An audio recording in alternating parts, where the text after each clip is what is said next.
Good morning, Mr. Chairman or Mr. Chairperson, distinguished guests, dear friends. Thank you very much, Professor, for your kind words. But I should also say that my department where I work is just a younger brother or younger sister of Poznan Human Rights Center. And of course, there's always been links of friendship between these two institutions. Since 15 minutes is not much, there will be actually more questions than answers in what I'm going to say in a couple of minutes. But of course, I cannot resist the temptation, and I will not resist it, to just say just a couple of sentences in the beginning that I'm very, proud to be here, and I, sort of had to be here. I really still am, let's say, very much, I have, say, an image of a flare in front of my eyes, and I also, I think, said it in July, where there was a similar event commemorating her, that it's amazing sometimes how life goes on, and we really miss her. She was a lively, so vivid, cheerful, and promising legal scholar and person that really, it's a loss which will not be easy to replace, of course. And I think I used the phrase "unfinished life" once. That that was really an unfinished life. She had so much to do, but. Of course, I pay tribute to the organizers that they convened this conference. I offered a title suggesting that I will try to evaluate whether the standards of equality are a history of success or not. Well, of course, that hardly can be done, perhaps within this framework, but even if I had more time, then the question is whether you could reasonably and objectively assess the standards of equality in Poland, but be it as it may, I have a couple of remarks which I want to share. I start by saying that, I consider myself human rights scholar and international scholar. I perhaps am not, let's say, a distinguished specialist on the issues of equality, but when I started to prepare for today, I just asked myself a question, what would you expect and what can you reasonably expect from international law standards as regards the influence on what is at the table when it comes to gender equality in Poland? Since, as we know, fortunately, the issues of equality have been internationalized a long time ago. There are many sources of supranational law which do influence the situation. But now the question is this legal framework adequate? Is it well developed? Can you say that the reception of international standards is satisfactory or not? Well, as always, it depends on perspective. The proof of pudding is in the eating, of course. But now, first of all, we know that there are many standards in this field, starting from international law conventions through declarations adopted within international organizations. Then we do have the, very rich area of EU law, which is also needs to be taken into account. And of course, these standards should be adequately reflected in constitution and in domestic law. Now, are they or are they not? At first glance or first sight, much has been done in terms of transposing, in terms of introducing international standards into Polish law.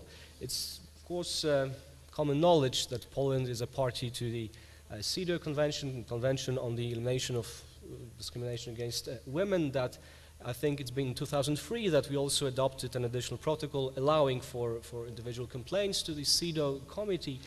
It's also, of course, not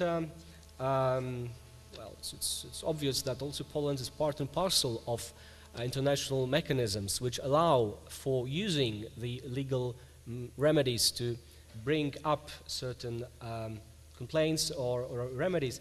But in this regard, of course, now the question is what is effective in this regard?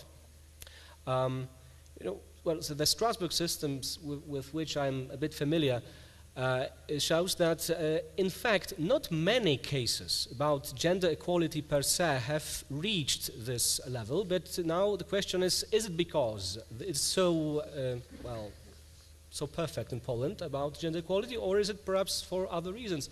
I think there is a reason. The reason is that Poland has not ratified Protocol number 12, the European Convention on Human Rights. There's an anti-discrimination clause in the European Convention itself. It's Article 14, but this concerns only the prohibition of discrimination concerning the rights enshrined in the Convention itself. Protocol 12 aimed at enhancing this prohibition. Unfortunately, it hasn't been widely accepted. I think a dozen or so, maybe 15 states have been parties to it. And also this might be considered an obstacle, and that's why not many complaints reached Strasbourg, basing exactly on the issue of gender equality. But you know, of course, perhaps there's no point in listing all the standards. That would be also that would take a lot of time. I would ask something else. I would ask myself, and perhaps also leave that question open. In fact, can we really assume that legal developments and law is well, the best tool, or is it really the principal way of improving the situation? Well, to put it in different words, isn't it so that, in fact, we have enough guarantees? We have certain, you know, rich table of various standards and conventions, but it's not, maybe it's not law which is a problem when it comes to gender equality. Well, perhaps lawyers did their job already. You know? I think it's too serious to leave it just for lawyers, of course, because they usually just, you know, tend to complicate things. I was just wondering, is it really so that we need more standards, we need more strict standards, or is it rather that we need to focus more on some social patterns, social stereotypes, to just simply you know, be more straightforward about it? And you know, I just sometimes think we live in a world where we consider that law will just make the world perfect. It's not true, really. But on the other hand, there are scopes for improvement for sure. Some new developments, new legal developments are there. I think that, well, later on this conference we will have the chance also to discuss, for instance, about quota systems. It's relatively recent development in Poland. Now, you can discuss whether it is enough or not that 35% of places on electoral lists should be reserved for one or the other gender. But, you know, this is a development. Now, it's a matter, I think, also of political assessment. Is it enough or not? Or 50% would be better. But is it really about law? Is it really about percents? Is it not perhaps a better way to really, you know, find ways to encourage participation in public life for both genders? Anyway, I believe that simply what I'm saying is that apart from focusing on law and legal provisions, I would really see some scope for improvement on the just scene for social patterns. But now also there is another question, and notably, are these standards adequately reflected in Polish law? Well, there's Article 33 of the Constitution, which I think should be considered well, mainframe, a pillar of the system. There is a relatively recent law about implementing certain EU provisions in the field of equal treatment. Is a 2010 law, which is a bit disappointing as well, of course, which has been sort of forced out by the European Union, since Poland was facing some penalties even, or simply had to introduce this law. It's disappointing in many ways because it has a lot of exceptions, and I believe that, well, it's better than nothing, but still not enough, of course, in this sphere.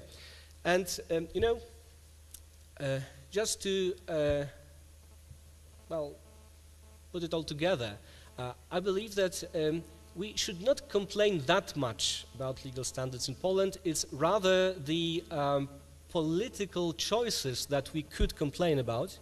And sometimes, of course, I know that political choices then influence legal solutions. But on the other hand, I don't think that law and lawyers themselves have such power, really, to change also as well certain stereotypes in the society. I think that's just everybody's job to do so. Let me provide you with a certain example, also quite recent, that, you know, you can have very recent laws, very modern, up-to-date standards, but at the end of the day, you just have something on your table that just shakes the perfect image. We do have in Poland a definition of a young scholar and young scientist. It's important because, up to a certain age, scholars in Poland can apply for certain types of funding, just have certain ways of funding their research and so on. And there's a 2010 law on the principles of financing the science, which provides for a definition. It's a very simple criterion. Just a person needs to be a scholar and needs to be under 35. Well, of course, feeling a young scholar is subjective, because you can be much older and feel young, of course, or vice versa. But in fact, it's an example which is, I would say, close to my heart, since it was last year that my two very good colleagues from the Institute of Philosophy at Nicolaus Copernicus University approached me, and they launched gender studies program in Torun, and I'm proud to be invited also to contribute. And she just told me, we do have certain difficulties, since, some of us, of course, would like to benefit from being a young scholar, or just approaching or just past the age, this magical threshold which the lawmakers set. But tell us, what do you think? Is it really just, and is it okay with your international standards that some of us just take maternity leaves, some of us take childcare leaves? By the way, nowadays, this year, I think it's the kind of breakthrough, since the maternity leave will be much longer, or can be much longer than previously. So they asked me, tell us, is it okay that some of us spend long months on leaves and take care of our children, which is of course obvious and natural, but on the other hand, this is a period in our lives which of course is off. It's just taken out from our professional development. So where do you have the gender equality here? Whereas that may also concern men, of course, though paternity leaves in Poland are much shorter and much less common. I think still there's a lot to be done about it. So this is a real case about gender equality, is it not? So simply speaking, how can you claim that you have equal chances, that you have equal status and gender equality, whereas our female colleagues, female doctors who just spend 6 months or a year or longer just taking care of their children are, well, then focused on utterly something else, and when they reach this threshold, they cease to be young scholars in the eyes of the lawmakers. So, well, actually, this story has a follow-up, since the Faculty Council of Humanistics in Nicolaus Copernicus University debated along about it. Since my female colleagues there are really, progressive, and I'm happy that they pushed that matter forward. So that council addressed, I think, the ombudsman with that issue, and I am also very much, positive about it. I have here a copy of a letter from the ombudsman office, which I think is going to be just one step forwards. I think the relevant authorities were informed about the matter, and this is really reassuring that there are mechanisms about which allow us to react. Of course, in institutional terms, it's also the office of the... In institutional terms, it's also quite a recent development that we have the government plenipotentiary for equal status. So there is some light in the tunnel, I would say. Much is to be done. But again, let me at the end to underline my principal reflection here. It's really not only about law. It's really not only about, just multiplying legal standards. I think it's more about influencing social patterns in other way. So I will stop here. Thank you very much. Thank you.